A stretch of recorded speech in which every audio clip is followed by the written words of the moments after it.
Apapun persoalan pergumulan kita tahu dan percaya dalam nama Yesus ada jalan keluar. Baik, hari ini kita akan sama-sama belajar firman Tuhan yang kita percaya bahwa firman itu akan melandasi hidup kita, sehingga dalam kita bertindak, kita berpikir, kita berkata, semuanya sesuai dengan firman Tuhan. Hari ini saya ambil firman Tuhan dari 1 Korintus pasal yang pertama. 1 Korintus pasalnya yang pertama, ayatnya yang ke-18 dan ayat yang ke-19. Firman Tuhan berkata, di sana judul perikopnya adalah hikmat Allah dan hikmat manusia. 1 Korintus pasal yang pertama ayat 18. Sebab pemberitaan tentang salib memang adalah kebodohan bagi mereka yang akan binasa, tetapi bagi kita yang diselamatkan, pemberitaan itu adalah kekuatan Allah. Ayat 19. Karena ada tertulis, aku akan membinasakan hikmat orang-orang berhikmat, dan kearifan orang-orang bijak akan kulenyapkan. Saudara, firman Tuhan ini ditulis oleh Rasul Paulus. Surat Korintus ini ditulis oleh Rasul Paulus, ditujukan untuk jemaat yang ada di Korintus, ya. Pada waktu Rasul Paulus menulis surat ini, karena Rasul Paulus mendapat laporan, saudara, ya, tentang berbagai hal yang terjadi di jemaat di Korintus ini. Seperti yang kita tahu bersama bahwa jemaat di Korintus ini adalah jemaat perintisan dari Rasul Paulus dalam pelayanannya. Ya, dia mendapat laporan tentang di situ ada perpecahan, ya, di situ ada berbagai macam hal yang terjadi, ya, ada orang-orang hidup dalam dosa, kenajisan. Bahkan, ya, Rasul Paulus mendapat laporan bahwa orang-orang mulai hidup di dalam dosa-dosa dan tidak lagi mempedulikan ajaran-ajaran tentang firman Tuhan, tidak lagi mempedulikan ajaran-ajaran dari Alkitab, ya, dari firman Allah. Pada waktu itu belum ada perjanjian baru, saudara, ya. Belum ada Alkitab, yang ada itu adalah perjanjian lama.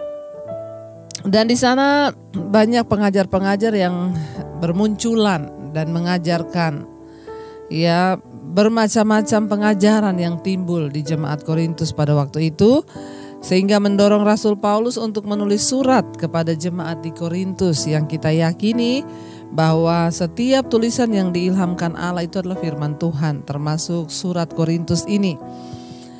Ya, Rasul Paulus berkata ayat 18, sebab pemberitaan tentang salib memang adalah kebodohan bagi mereka yang akan binasa, tetapi bagi kita yang diselamatkan, pemberitaan itu adalah kekuatan Allah.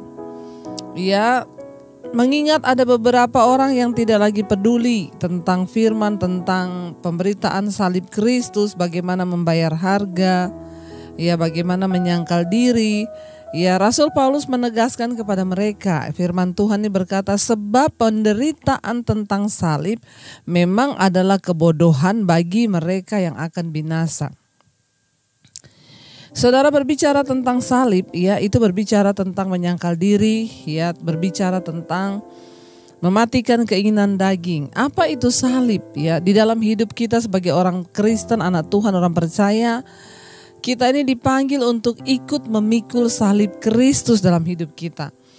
Tentunya salibnya itu bukan lagi berbentuk kayu seperti yang Yesus pikul, tapi salib di sini berbicara tentang, ya, menyangkal diri kita. Salib berbicara tentang menyangkal keegoisan kita, menyangkal keakuan kita, mematikan kedagingan kita. Itu adalah salah satu bentuk utama dari dari memikul salib hari-hari ini, yaitu menyangkal diri. Di salib pun Yesus menyangkal dirinya. Dia bukanlah Tuhan, tetapi dia datang sebagai manusia. Ketika dia disalib, ya, dia menyatakan diri sebagai manusia yang harus menanggung kutuk dosa seluruh umat manusia. Ya, kalau dia mempertahankan ketuhanannya, karena itu Alkitab berkata, Yesus taat bahkan sampai mati di atas kayu salib. Dia tidak mempertahankan, ya, kealahannya, dia tidak mempertahankan, ya, miliknya, dia tidak mempertahankan kodratnya pada saat dia disalib, tetapi dia mengosongkan diri dan taat sepenuhnya pada kehendak Bapa. Nah, dari salib itu kita belajar, saudara, bahwa betapa kita ini harus belajar menyangkal diri. Yesus saja yang adalah Tuhan tidak menganggap kesetaraannya dengan Allah itu sebagai milik yang harus dipertahankan. Tapi dia belajar mengosongkan dirinya, mengambil rupa seorang hamba dan menjadi sama dengan kita, orang berdosa. Ya, salib itu Rasul Paulus bilang memang sebab pemberitaan tentang salib memang adalah kebodohan bagi mereka yang akan binasa. Jadi hari-hari ini kalau kita nih disuruh mengampuni, ya orang melakukan saudara kita kesalahan. Ya, kalau ngikuti egonya kita, ya pasti kita akan berkata, emang saya enggak bisa balas, emang saya tidak bisa melakukan sesuatu sama kamu. Ya, saya ini punya backingan loh, saya ini punya ini, saya bisa menjebloskan kamu dalam penjara. Itu egonya kita. Tapi waktu kita belajar tentang salib, di sana kita harus mulai belajar berkata, Tuhan, aku yakin bahwa semua yang Kau izinkan terjadi, penderitaan ini tidak enak Tuhan. Aku menderita padahal aku tidak buat salah, aku ditipu orang Tuhan. Tapi aku harus belajar melepaskan pengampunan, ya, dan tidak menuntut daripada dia segala hak-hakku. Aku mau belajar memikul salib. Ya, tetapi bagi orang yang akan binasa tidak mau. Ya, mereka kan berkata enak aja mengampuni, dia tuh salah loh. Harus kita kasih pelajaran. Makanya ayat ini dikatakan sebab pemberitaan tentang salib memang adalah kebodohan bagi mereka yang akan binasa. Ya, tetapi bagi kita ini yang sudah diselamatkan, itu adalah kekuatan Tuhan.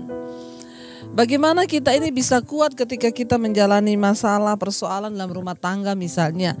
Ya, istri harus belajar memikul salib, suami harus belajar memikul salib. Contohnya apa? Ya, ketika istri-istri yang hari-hari ini suamimu belum bertobat, pikulah salibmu, ya. Tapi saya sudah gak tahan Bu sama suami itu, dimaki-maki, dibodoh-bodohin. Itu sudah pilihanmu, karena itu ya pikulah salibmu, ajar aku Tuhan untuk ya terus bisa mematikan keegoisanku, ya menerima suamiku dan berdoa buat dia. Itu artinya pikul salib. Tapi sekali lagi bagi orang yang akan binasa, dia lebih memilih bercerai karena salib itu kebodohan. Ngapain saya harus ampuni terus suami saya kayak begitu, mending saya bercerai. Ya, bagi orang yang akan binasa, salib, pemberitaan tentang salib itu kebodohan. Kenapa saudara? Karena hukum Tuhan dan hukum dunia ini berbeda. Hikmat Allah dan hikmat manusia itu berbeda. Hikmat Allah berkata, ya kalau ada orang berbuat jahat padamu, balas dengan doa, mintakan berkat bagi orang itu. Itu hikmat Allah. Tapi hikmat manusia berkata, kalau ada orang bikin jahat, kita balas lebih jahat. Dia belum tahu siapa saya. Tapi engkau akan binasa kalau engkau mengikuti hikmat manusia. Mari kita belajar saudara untuk ya menanggapi pemberitaan tentang salib, tentang menyangkal diri, tentang membayar harga. Dalam segala hal, di dalam rumah tangga, dalam keuangan kita pun seringkali Tuhan akan proses. Rasanya berat Tuhan. Tapi aku harus menyangkal diriku dengan keuangan ini. Mungkin ini salib yang harus aku pikul Tuhan ya. Ketika saudara mungkin disuruh Tuhan ya untuk ya menabur atau melakukan sesuatu yang rasanya berat, tapi aku mau melakukan. Ya, saya juga sering mengalami seperti itu. Tapi ketika memang itu Tuhan yang memerintahkan, itu salib. Berat. Salib itu artinya apa? Berat bagi keakuan kita. Tapi waktu kita mau melakukan, ya maka kita diselamatkan. Ya, termasuk pengampunan. Ada orang-orang yang tidak mau mengampuni. Dia lupa bahwa mengampuni itu juga salib. Ya, nah kalau kita mau diselamatkan, ya kita harus melakukan apa yang Tuhan ajarkan. Ayat yang ke-19 bilang, karena ada tertulis, aku akan membinasakan hikmat orang-orang yang berhikmat dan kearifan orang-orang bijak akan kulenyapkan. Kenapa saudara? Orang-orang dunia ini yang merasa berhikmat, orang-orang dunia ini yang merasa arif, orang-orang dunia ini yang merasa mereka sudah benar. Yaitu tadi yang saya berkata, hukum Tuhan dan hukum dunia itu berbeda. Hikmat Tuhan dan hikmat manusia berbeda. Nah, ketika kita menerima Yesus, maka segala hikmat manusia itu harus dibuang. Ya, digantikan dengan hikmat Allah, sehingga kita tidak lagi hidup menurut hikmat manusia, tapi kita hidup menurut hikmat Allah. Waktu kita miliki hikmat Allah, bahkan kita bisa melihat keadaan yang suram menjadi sesuatu yang baik. Ya, ada orang-orang yang berkata ya kepada saya, "Bu, memang berat, Bu, saya kehilangan suami saya padahal usianya masih muda. Tapi sekarang saya mengerti, Bu. Ya, Tuhan itu mengizinkan memang harus seperti itu, Bu. Dan saya bersuka cita, Bu, bahwa segala yang Tuhan izinkan inilah yang terbaik." Itu orang kalau sudah menerima hikmat Tuhan. Berbeda dengan orang yang punya hikmat manusia, akan terpuruk di dalam masalah, terpuruk dalam kesedihan. Tetapi orang yang punya hikmat Allah, hikmat Allah itu yang akan memampukan dia, mengubahkan cara berpikirnya, sehingga dia bisa melihat hal-hal yang besar yang Tuhan sedang kerjakan di dalam hidupnya. Karena itu saudara, ya jangan pernah lelah untuk pikul salib, ya jangan kita merasa bahwa itu adalah berita kebodohan, ya. Suruh mengampuni enak aja, yang salah dia, saya suruh berdoa buat dia, bodoh banget. Nah, itu pemberitaan salib memang kebodohan bagi mereka yang akan binasa, tapi kita bukan orang yang akan binasa. Kita adalah orang-orang yang diselamatkan, karena itu kita mau terus memiliki sikap yang mau bayar harga, memikul ya sesuatu yang berat, tetapi kalau itu Tuhan yang mau, ya maka kita harus berani berjalan bersama Tuhan, memikul salibnya dan melakukan apa yang Tuhan mau.